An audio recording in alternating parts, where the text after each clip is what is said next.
In the world of gemstones, beauty is often in the eye of the beholder. But what happens when the world overlooks the most valuable stones because they don't look like anything special? What if the most extraordinary gemstones were never noticed in their rough form? What if the stones that sat ignored, dismissed as ugly or flawed, actually held the power to change the way we view value? Over the next few minutes, we'll journey through the stories of 10 stones that were once dismissed or misunderstood, but turned out to be among the most expensive, rare, and sought-after gems on the planet. We're diving into the hidden beauty behind the stones that almost no one noticed until they became priceless treasures. Let's uncover the truth about these misjudged marvels and see how they went from being overlooked to legendary. So sit back, get ready for some jaw-dropping revelations, and ask yourself, how many treasures are hiding, just waiting to be recognized for what they really are? Ranked 10th, Jadeite, the stone. Almost everyone walked past. What do you do when something valuable looks completely ordinary? For centuries, Jadeite in its rough form seemed like just another ugly rock. But what if the true worth of a stone wasn't revealed at first glance? It didn't sparkle, it didn't catch light, it didn't reward a quick glance. In Western markets trained to value brilliance and transparency, Jadeite failed the test almost immediately. Dealers were used to stones that announced their worth the moment light touched them. Jadeite did the opposite. It absorbed light, it muted it, and in its rough form, it often looked no different from an ordinary river stone. So people walked past it. Early traders lumped low-grade jadeite together with decorative rock or carving material. Some called it heavy, some called it dull. Many simply called it irrelevant. There was no obvious signal that anything valuable might be hidden inside. That assumption would linger for decades. What most buyers misunderstood was how jadeite was meant to be read. Unlike diamonds or sapphires, jadeite doesn't reveal itself on the surface. Its value lives deeper, in density, microstructure, and a compact crystal weave that gives it extraordinary toughness. These are qualities you can't judge in a few seconds under showroom lights. Low-grade rough jadeite made this even harder. Before cutting, there was no guarantee of color continuity, no promise of translucency, no visual clue that the interior might hold something special. To a market built on speed and surface beauty, that uncertainty felt like risk, and risk was avoided. The turning point came not from fashion, but from knowledge crossing cultures. In East Asian traditions, jadeite had never been about sparkle. It represented restraint, durability, and permanence. Values tied to history rather than display.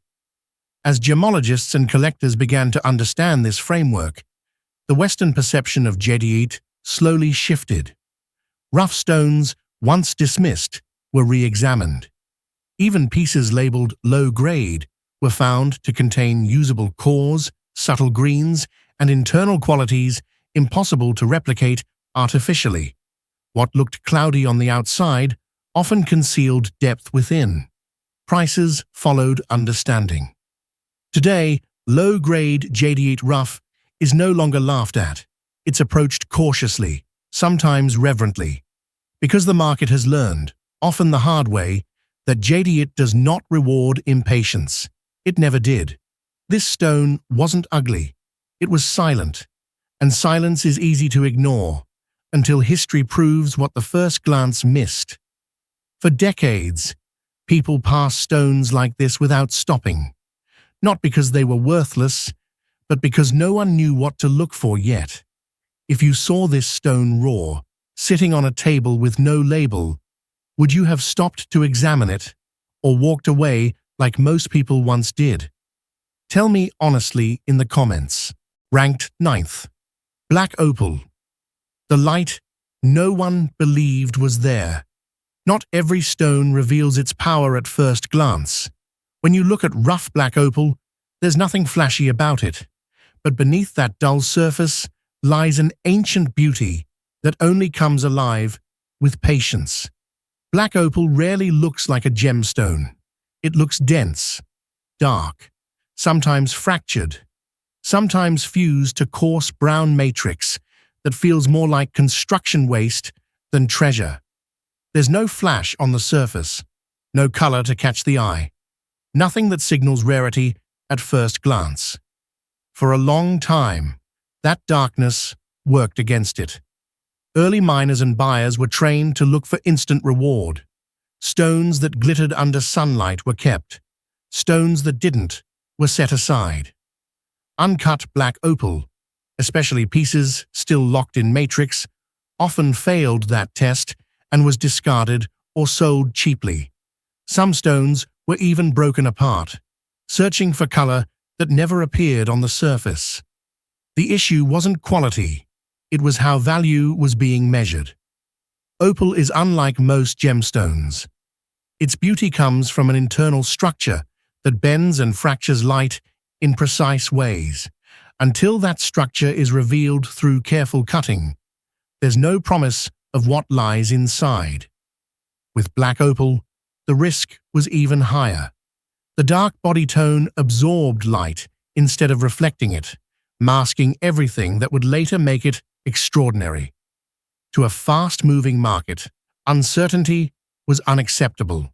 What changed black opal's fate wasn't discovery, it was patience and expertise. As cutters learned to read subtle surface clues, thin seams, faint color hints, unusual textures, they began uncovering something remarkable. Beneath layers of darkness were sudden explosions of color, electric blues, sharp greens, deep reds. The contrast created by the black base didn't dull the colors, it magnified them. Once revealed, black opal didn't just compete with other opals, it surpassed them. Collectors realized that the very trait that made these stones undesirable in rough form, their darkness, was the source of their power. Color appeared sharper, movement felt deeper. No two stones behaved the same, each was singular. The market adjusted quickly and not quietly. Pieces once ignored resurfaced in private collections and auctions at prices that shocked earlier buyers. Entire mining regions gained new attention. What had been dismissed as lifeless rock became one of the most coveted forms of opal on Earth. Black opal didn't change. The market did. This wasn't a stone that lacked beauty. It was a stone that refused to show everything at once. And that refusal exposed a larger truth about gemstones. The market often rewards what performs immediately, while overlooking what needs time, skill, and restraint to understand.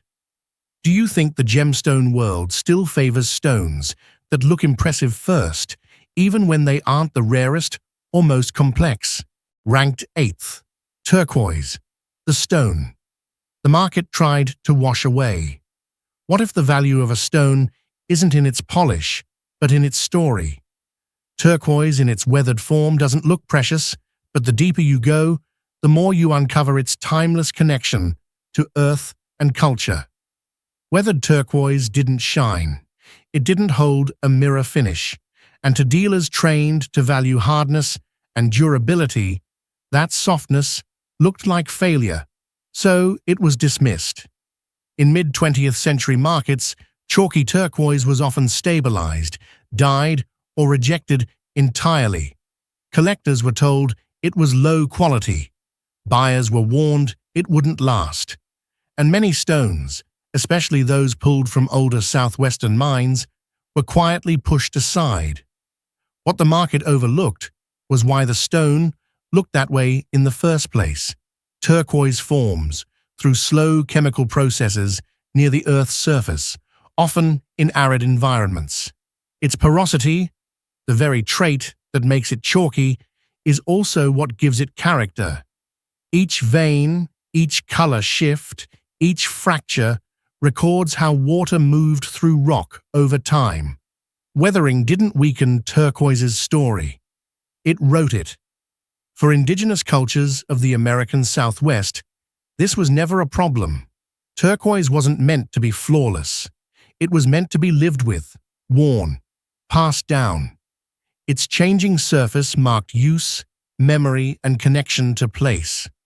Stones with matrix and irregular color were valued precisely because they were honest, because they looked like the land they came from. The modern reassessment came slowly. As collectors began tracing provenance and cultural context, certain chalky turquoise pieces gained new respect. Old mines closed, untreated material became scarce, and stones once labeled unstable were reclassified as authentic, carrying a history that polished perfection had erased.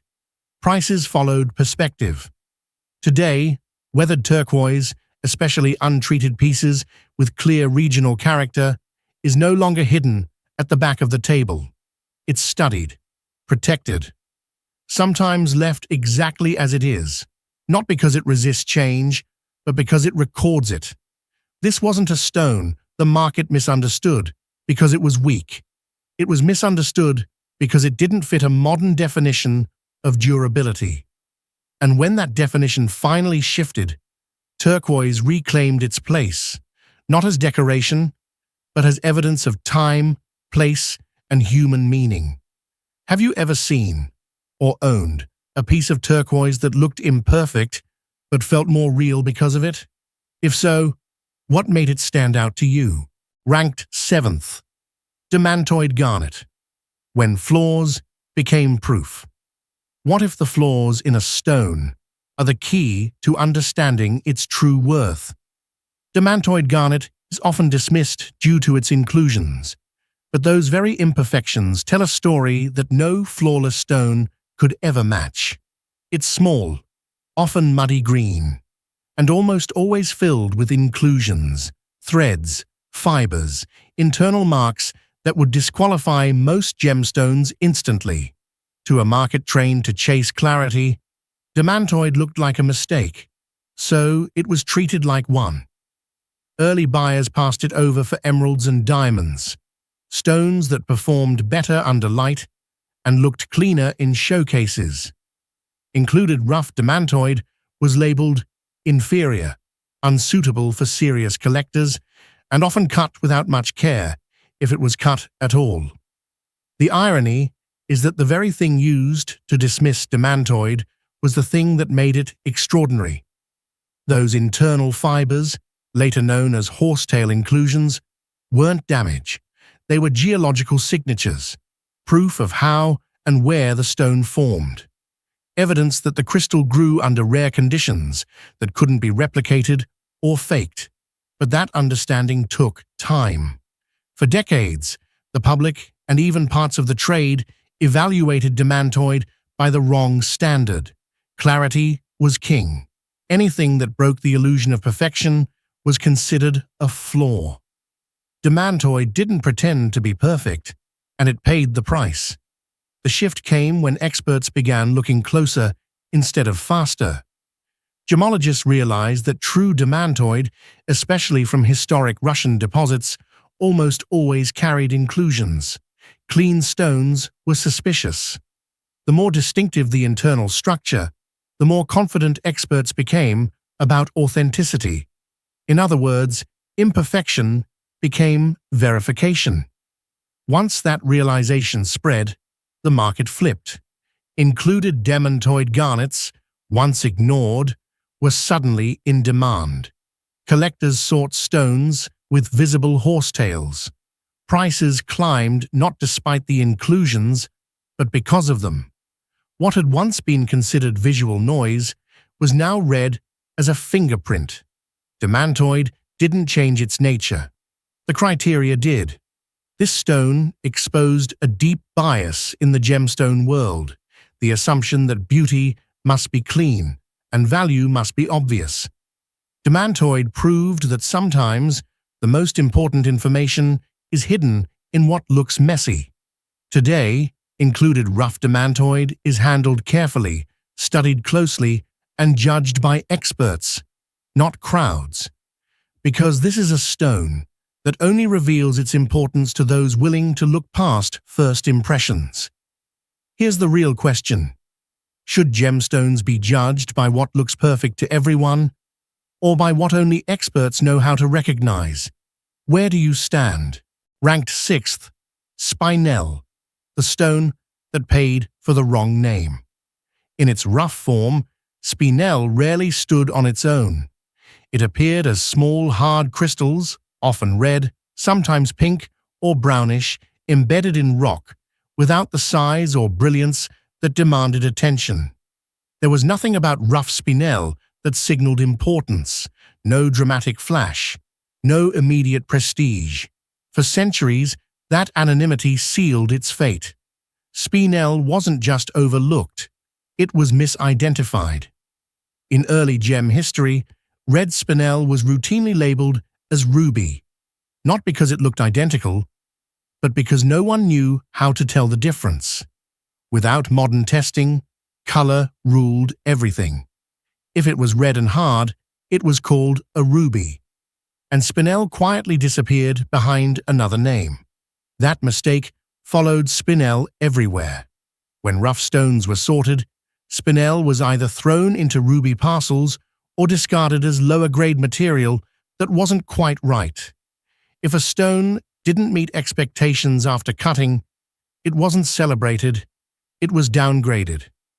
Spinel paid the price for failing to live up to a name it never chose. The market didn't ask what Spinel was, it asked why it wasn't ruby. The turning point came much later, when gemology finally caught up with history. As chemical and structural testing improved, experts realized that Spinel wasn't a ruby substitute at all. It was its own mineral, formed under different conditions, with different properties, and in some cases, greater stability. Stones once dismissed as mistakes were suddenly reclassified as something rarer, misunderstood originals. That reclassification changed everything. Rough Spinel that had sat unnoticed for decades was re-examined. Historic stones were relabeled. Entire collections had to be corrected, and collectors began to realize that Spinel's long invisibility wasn't due to lack of quality, it was due to identity theft. Once Spinel stood under its own name, its value rose rapidly. The irony is sharp. Spinel had been present in crowns, treasuries, and royal collections for centuries, yet almost no one knew it. Its greatest crime wasn't being unattractive, it was being too similar to something else. Today, misidentified rough Spinel is treated with caution and respect, not because it promises instant beauty, but because it represents one of the gemstone world's most expensive misunderstandings. Spinel didn't change color, it didn't change structure, it changed labels, and that single correction rewrote its place in history. This stone exposes a hard truth about markets. When names matter more than understanding, value can be misplaced for generations. How many other stones do you think history mispriced simply because they were called the wrong thing? I'd like to hear your take. Ranked 5th, Paraíba tourmaline, the stone. No one recognized at first. Have you ever passed on something because it didn't look special enough? Paraíba tourmaline in its rough form had no hint of the electric neon blue it would reveal, but that's exactly what made it so extraordinary. In its crude, rough form, the stone often appeared dark, uneven, sometimes brownish or gray on the surface. There was no obvious brilliance, no neon glow, nothing that suggested it would one day be compared to the most valuable colored gemstones in the world. At first glance, it looked ordinary. Early buyers didn't rush. Some hesitated, others passed entirely.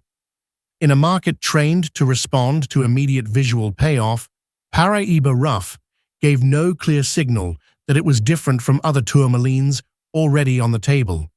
That hesitation almost cost the market everything.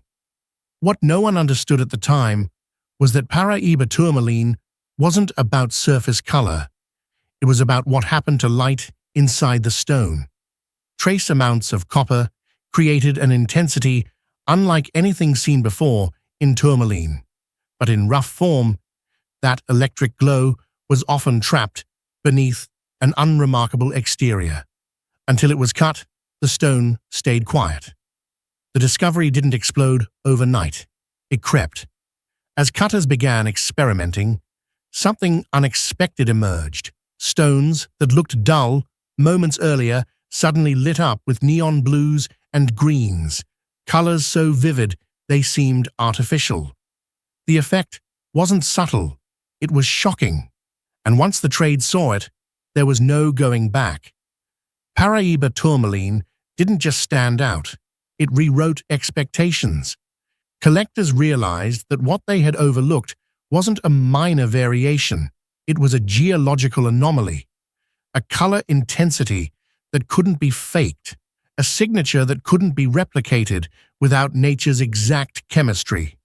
By the time the wider market caught on, supply was already tightening, mines were limited, production was inconsistent, and the stones that once sat ignored in rough parcels were suddenly being traced, documented, and fought over. Prices climbed rapidly, not because Paraíba tourmaline became fashionable, but because the window for misunderstanding had closed. This wasn't a stone the market misjudged because it was ugly. It was misjudged because its value was invisible until the very last step.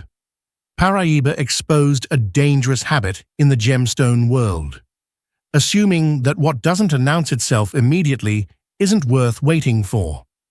In this case, patience would have meant history. Today, crude Paraíba rough is approached with caution and respect. Not every piece will reveal the glow, but the possibility alone is enough to stop experienced buyers in their tracks. Because once you've seen what this stone can become, you never rush past it again. If you were standing at that early discovery table, before anyone knew what Paraíba tourmaline could do, would you have taken the risk or walked away from something that looked ordinary at the time? Let me know what you think. Ranked 4th, Kashmir sapphire, milky rough, the beauty that broke every rule. What happens when a gemstone doesn't do what you expect it to? Kashmir sapphire looks muted and cloudy in its rough state, but that softness contains a depth of beauty that can't be seen at first glance. Light doesn't pass through cleanly. It diffuses, softens, almost disappears. To anyone trained to value clarity, milky rough sapphire looks like a problem waiting to be rejected. And for a long time, that's exactly what happened. Early buyers were conditioned to chase transparency. The clearer the stone, the higher the value. Under that logic, Kashmir sapphire made no sense. Its defining feature, the soft, hazy quality caused by microscopic inclusions, was interpreted as a defect. Milky meant flawed.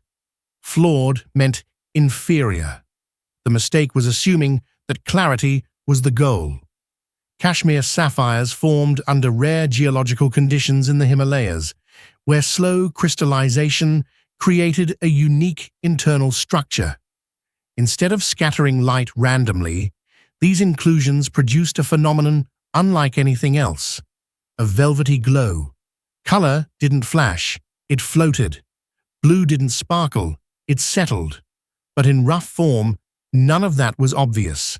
Before cutting, the stone looked sleepy, lifeless, predictable. Many pieces were passed over in favor of cleaner sapphires from other regions, stones that looked impressive immediately but lacked depth once cut. What changed wasn't supply, it was perception. As cutters and collectors began to recognize the effect of that internal haze, the narrative flipped. What had once been called milky was redefined as silk. What was once a flaw became the source of Kashmir sapphire's unmatched presence. The market followed quickly and decisively. Once fully understood, Kashmir sapphires were no longer compared by clarity charts. They were judged by mood, saturation, and the way color behaved under different light. And no other sapphire behaved the same way. Rough stones that would have been rejected decades earlier were now examined with extreme care. Even imperfect pieces commanded attention. Not because they looked clean, but because they looked alive. This stone didn't challenge the market by being louder. It challenged the market by being calmer. Kashmir sapphire exposed a blind spot that still exists today. The assumption that beauty must be sharp to be valuable. In reality, some of the most coveted gemstones soften light instead of reflecting it. And once you learn to see that difference, you can't unsee it. When you think of beauty in gemstones, do you value sharp brilliance or depth that only reveals itself over time? I'm curious which definition matters more to you. Ranked third, pink diamond, before cutting, when nothing looked special enough. Before it's cut, a pink diamond rarely announces itself. In rough form, it often looks muted, brownish, sometimes gray, sometimes uneven, more industrial than extraordinary. There's no obvious pink flash, no immediate signal that this stone belongs anywhere near a record book. For years, that subtlety worked against it. Diamond buyers were trained to prioritize clarity and yield. Rough stones were judged by how much clean, colorless material they could produce. Pink rough diamonds didn't fit neatly into that system.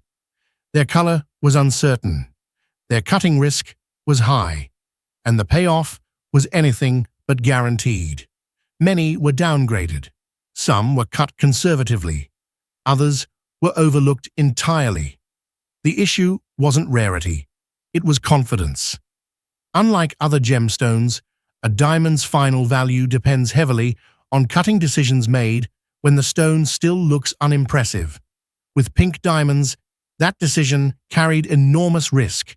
Cut too deep, and the color could vanish. Cut too shallow, and the stone might lose balance or brilliance. In rough form, there was no promise of success, only possibility. What separated ordinary outcomes from historic ones wasn't luck alone. It was judgment under uncertainty. Master cutters learned to read subtle clues inside the rough, faint zoning, microscopic color concentrations, internal strain patterns invisible to casual inspection. These signals didn't guarantee a masterpiece, but they hinted at potential.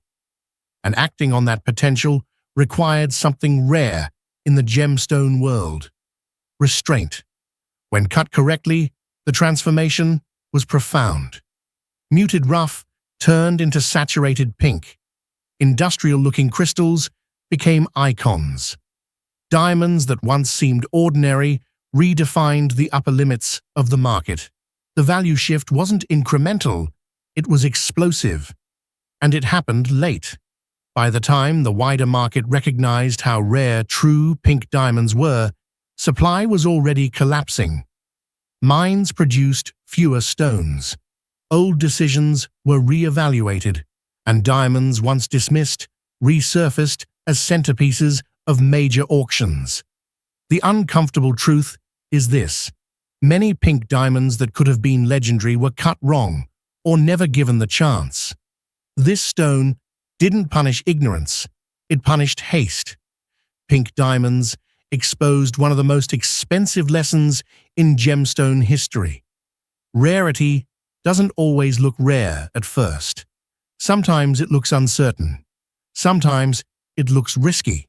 And sometimes it looks like something safer buyers choose to avoid. Before cutting, Pink diamonds asked a quiet question.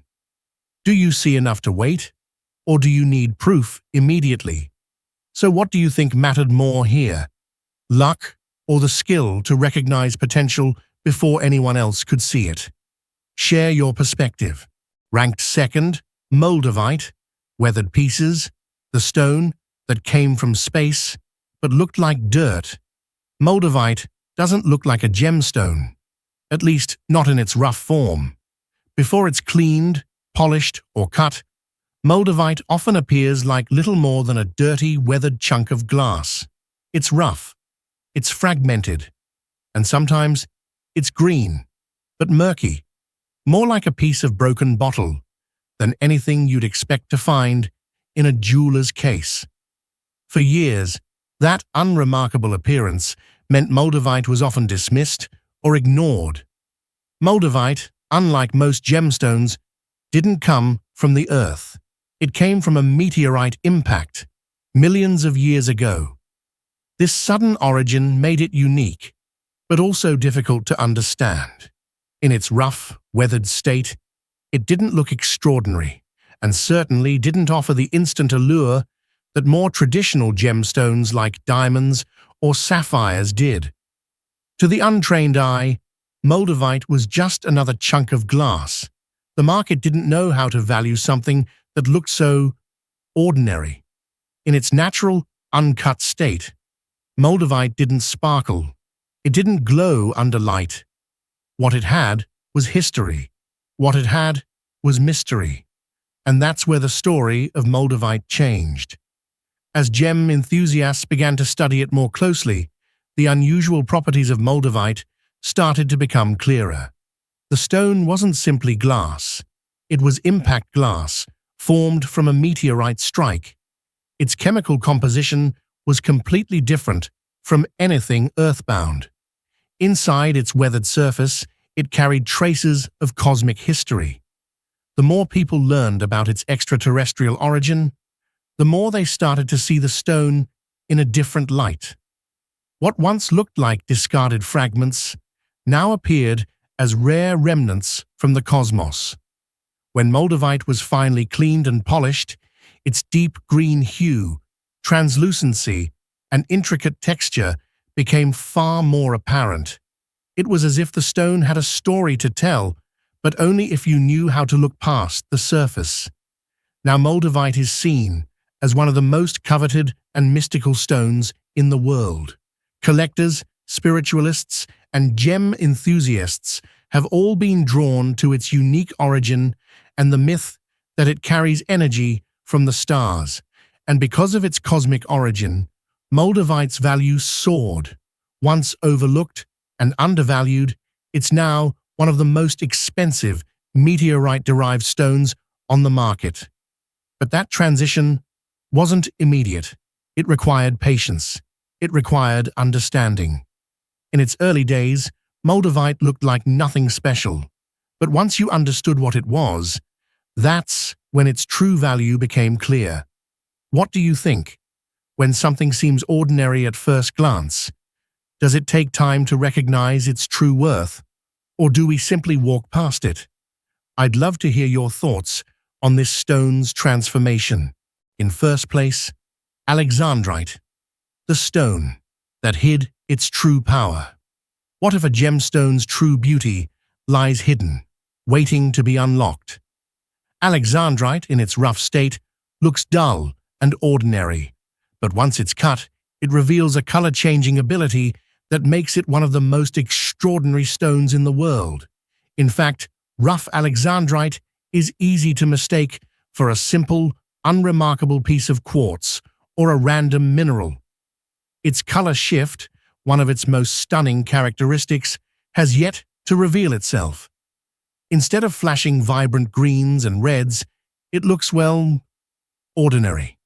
Early miners didn't recognize its potential. For years, rough Alexandrite sat untouched, overlooked, and underappreciated, while other gemstones showed their value immediately, glimmering under the light, reflecting brilliance. Alexandrite's transformation required an extraordinary extraordinary amount of patience and expertise. To the untrained eye, Alexandrite's magic wasn't obvious. It was a stone that asked for time, that required deep knowledge to unlock its potential. Without a careful cut, the color change remained hidden, and all that was visible was a dull, unpolished piece of rough. The world didn't know what it had, but those who understood the stone's true nature could see beyond its rough exterior. Alexandrite's beauty is only revealed when it's cut correctly, and that's when its famous color change phenomenon comes alive. Depending on the light, it can shift from green to red or blue to purple.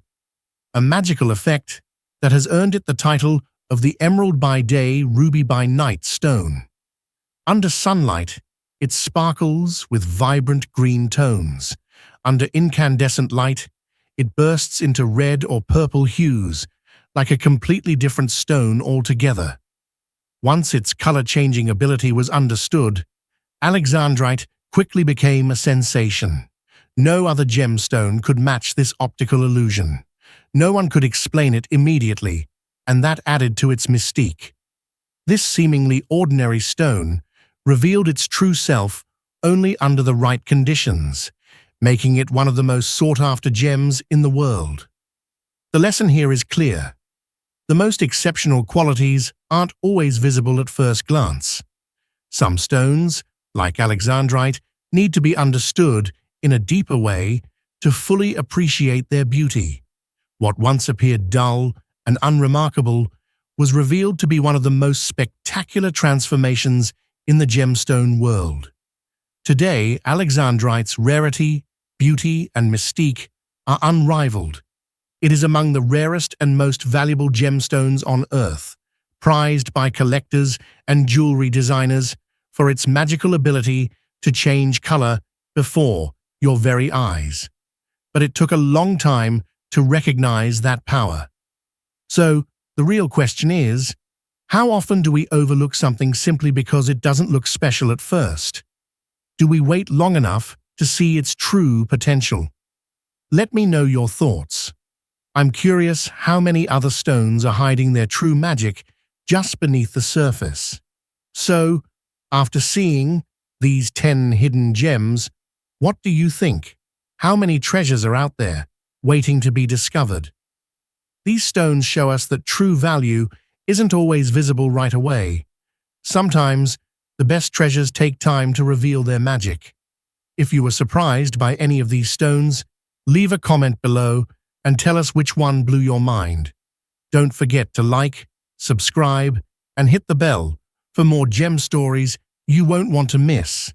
Thanks for watching, and we'll see you in the next adventure.